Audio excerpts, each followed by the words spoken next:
everyone, welcome to the first video of Introduction to Operating System. So let's start with what is an operating system. Think of computer as a house and operating system as the landlord. Just as the landlord manages the house and the tenants, the operating system manages the computer and its programs. It's a software that allows us to interact with the computer and run applications. There are different types of operating systems like batch, real-time, distributed, network, embedded, etc. Now let's look into the history and evolution of operating system.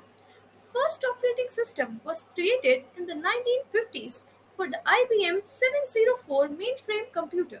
From then on, operating systems have evolved significantly. Today, there are many operating systems available like Linux, Mac OS, Windows, and Android. Each has its own features, strengths, weaknesses, and are used in different applications and industries. That's all in the introduction to operating system. Stay tuned for more videos where we will dive deeper into the topics. Thanks for watching. Feel free to put your doubts into the comment box and don't forget to like and subscribe the channel.